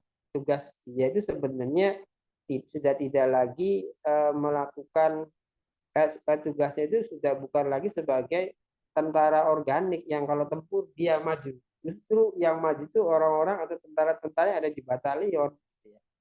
Kalau dia mah atau yang di Kodim dan di yang Koramil itu tentara-tentara yang menjadi pembina satu. Kalau di Kodimnya distrik, kalau di kecamatan ya Koramil gitu ya. Jadi istilahnya banpur, bantuan tempur. Jadi lebih banyak kegiatan administratifnya dibandingkan kegiatan tempur. Dan sekali lagi itu sifatnya administratif atau hukumnya itu hukum idariyah. Jadi boleh dipakai, boleh juga tidak, terserah nanti barangkali pemimpin kaum muslimin ya, sebut saja khalifah yang akan datang mau mengadopsi yang begituan ya nggak apa-apa. Tapi prinsipnya kira-kira seperti itu ya. Yang saya tahu begitu. Jadi sekarang tuh era digital ya, untuk info-info kayak begitu bisa di search ya, tentang gugus tugas tentara, kemudian bahkan sampai brevet-brevetnya ya, baret ini apa segala macam itu bisa teridentifikasi sekarang. Kalau dulu kan hanya bisa dilihat di majalah-majalah yang harganya mahal ya, majalah-majalah militer seperti Defender, Komando gitu ya. Itu biasanya hanya ada di mal-mal yang dijual. Kalau wilayah di kampung makanya susah nyari. Tapi di era digital yang kayak begitu bisa kita konsumsi begitu. Itu yang saya tahu ya tadi ya, terkait dengan gugus tugas kepangkatan kemiliteran, hierarkinya, dan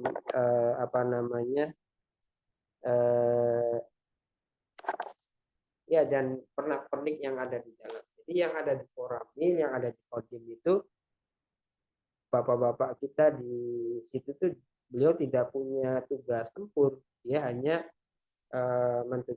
bertugas menjaga keamanan di wilayah daerahnya masing-masing. Makanya ada istilah Babinsa gitu ya,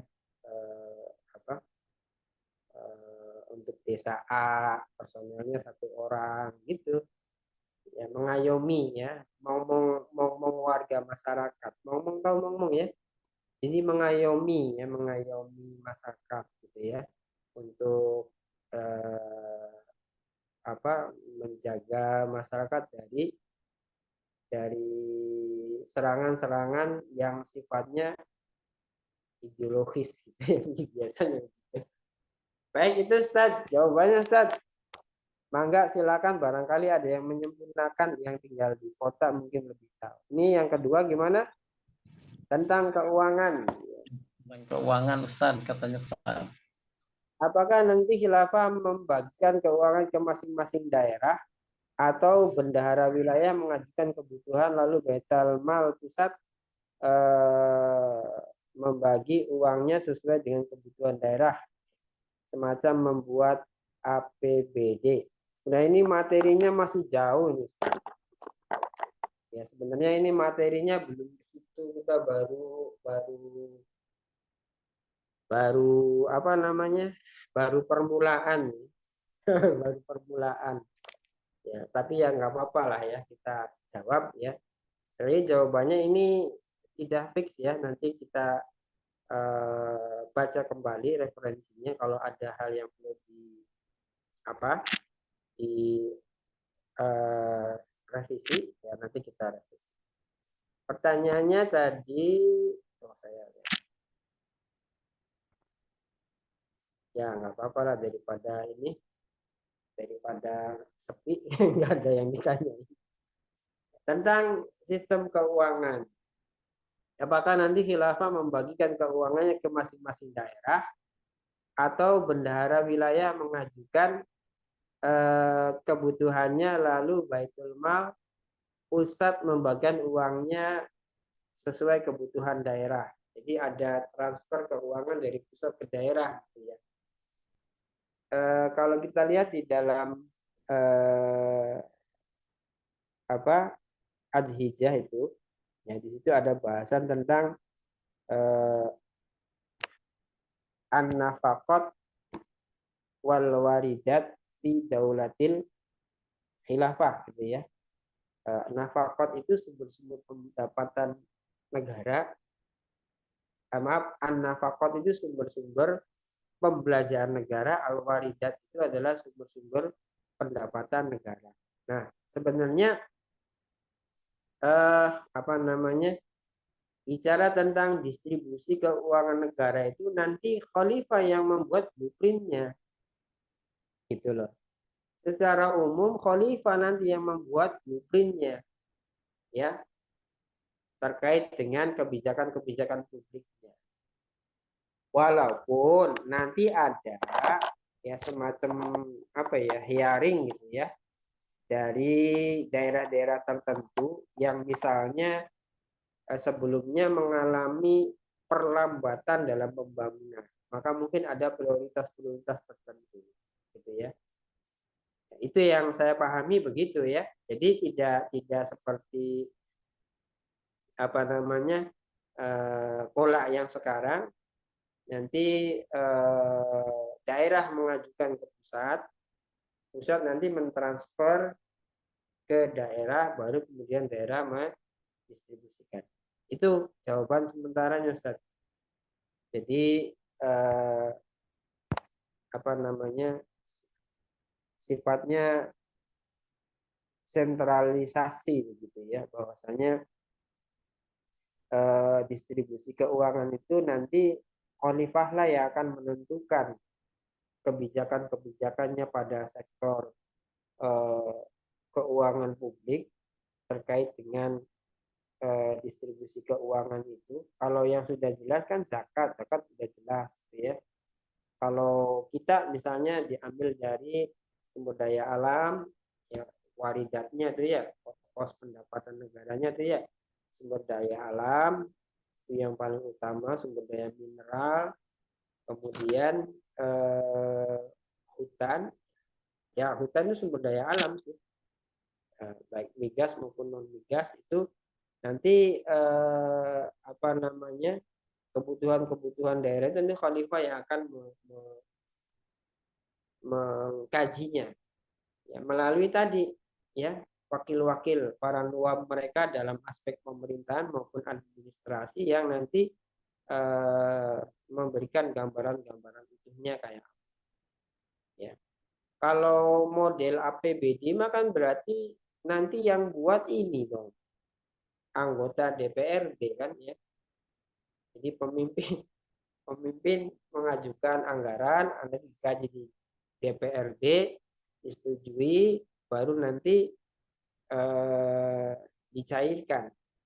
Nah, dicairkan dari pusat sebagiannya, kemudian ya sebagiannya lagi dari PAD daerah setempat misalnya.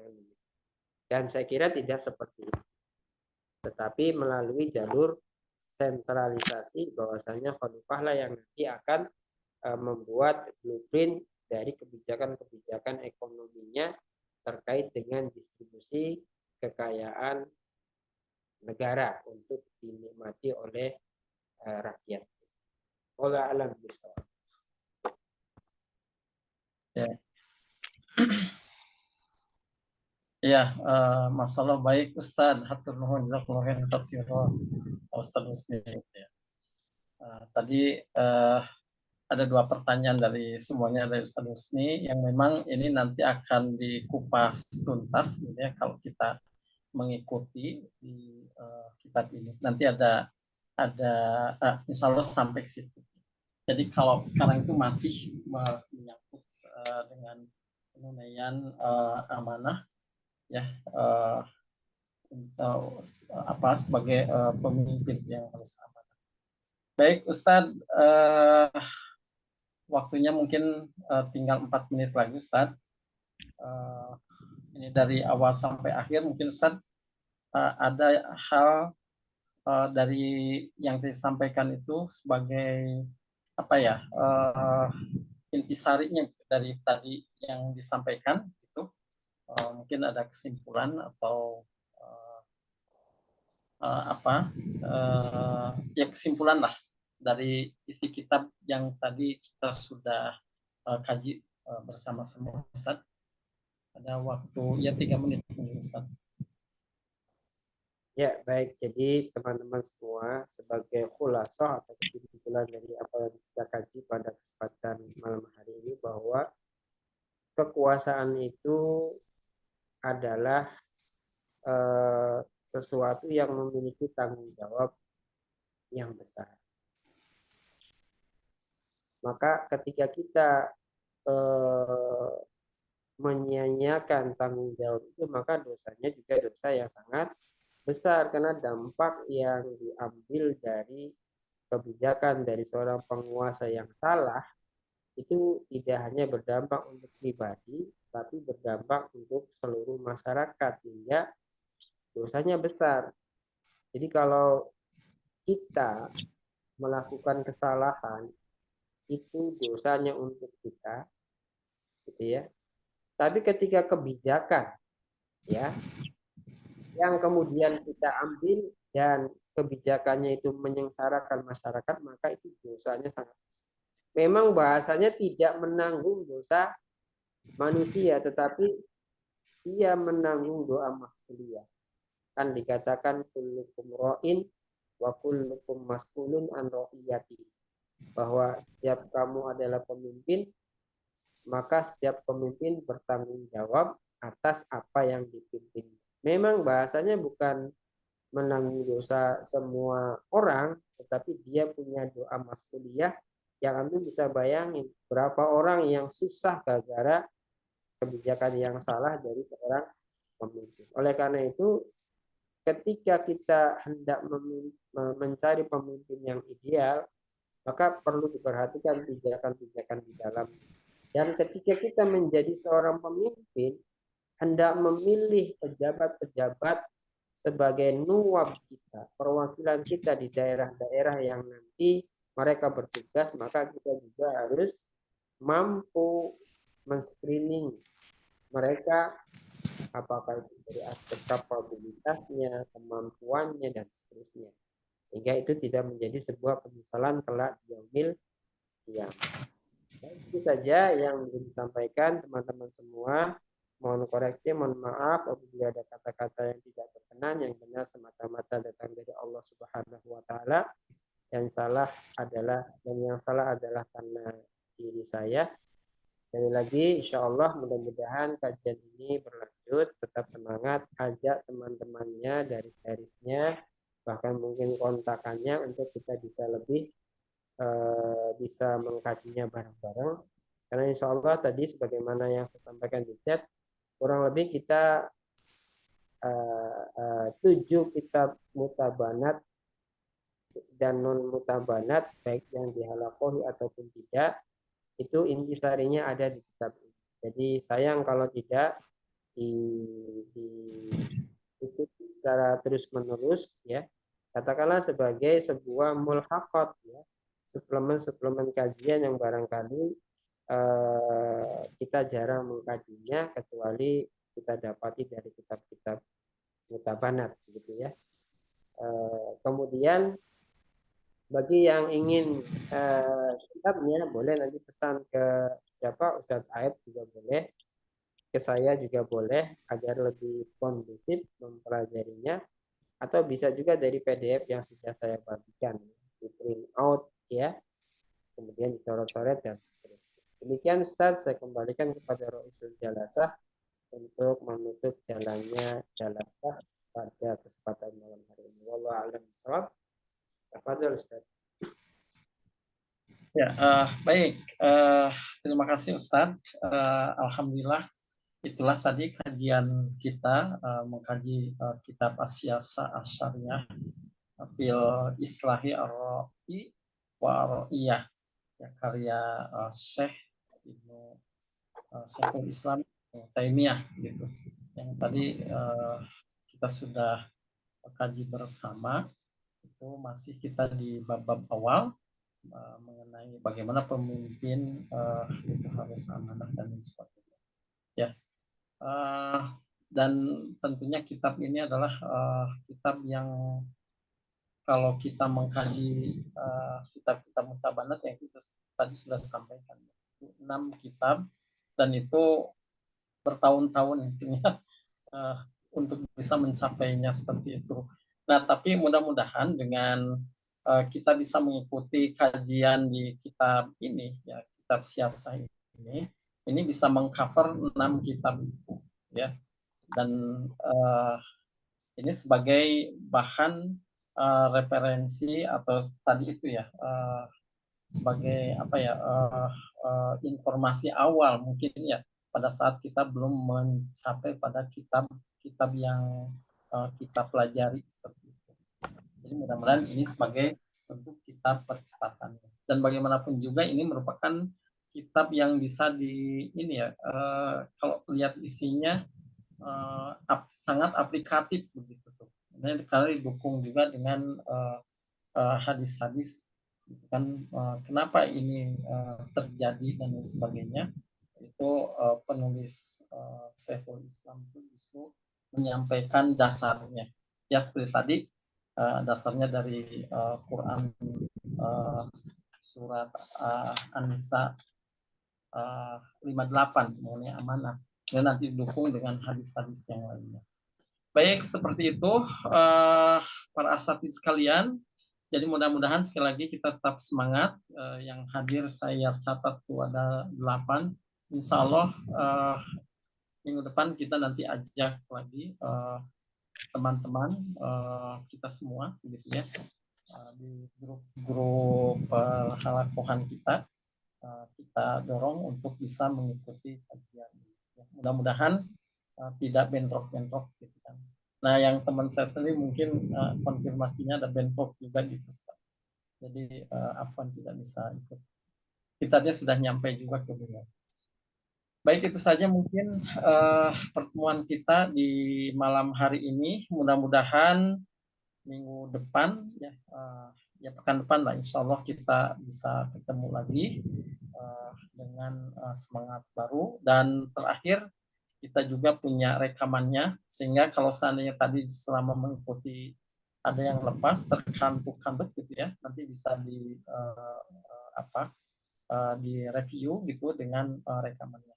Ya, insya Allah nanti dari Ustadz Wawan bisa men-share-nya gitu ke grup, gitu ya Ustadz.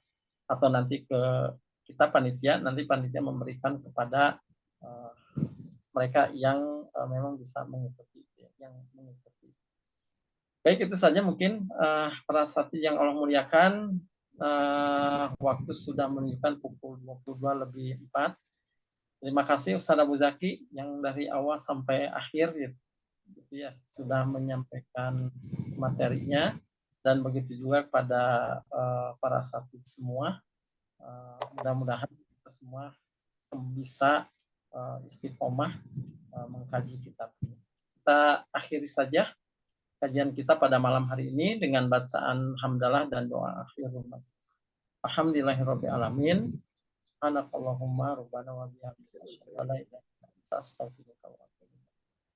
Dari saya mohon maaf dan assalamualaikum warahmatullahi wabarakatuh.